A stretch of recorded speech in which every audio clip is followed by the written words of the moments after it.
There's something that's been bothering me, actually for a couple years at this point.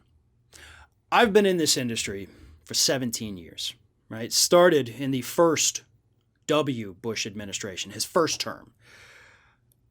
And when Bush left office, when Obama came in office, Bush was universally hated across the country.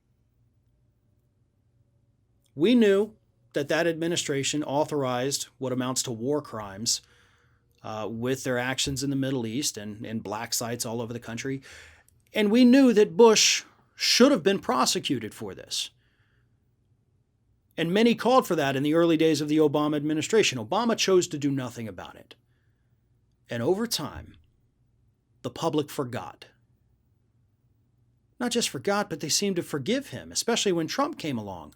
Suddenly, Bush didn't look so bad anymore with all of his war crimes. He gets to hang out at baseball games with Ellen DeGeneres.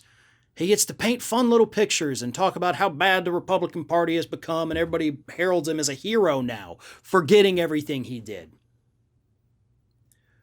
We can't let that same thing happen with Donald Trump. And I know right now, that seems like something that would never, ever happen. But again, in that first year of the Obama administration, nobody would have even imagined that George W. Bush would be remade and would be accepted by anyone in this country outside of his own family. Nobody thought that would happen, but it did. And I'm worried that the same thing is going to happen with Donald Trump. When we look at all the new information that has come out over the last few weeks about how Donald Trump routinely abused his power, used the DOJ to spy on his own White House counsel, to spy on Democrats in Congress, to spy on certain members of the press that he thought were a little too hostile to him, this man abused his power every step of the way, using the DOJ, trying to pressure them into investigating his bogus claims of voter fraud. Dang near got him to do it.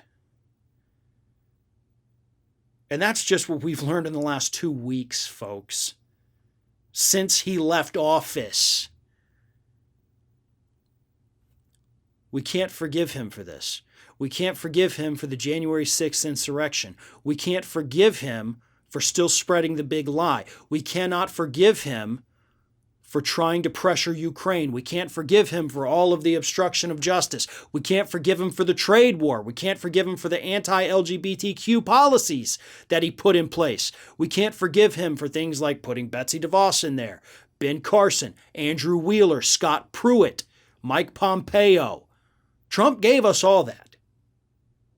Now, I'm not saying he's to blame for the problems with the Republican Party, but this man cannot be allowed to be remade, and the only way we prevent that is with prosecutions. Because if he is not held accountable, I promise you, 4 years from now, maybe 8 years from now, he'll be rubbing elbows with liberals and conservatives alike, and everybody will look back and say, well, maybe he wasn't so bad after all. We can't let that happen. It happened with Bush because we didn't hold him accountable. And we have to do better with Trump.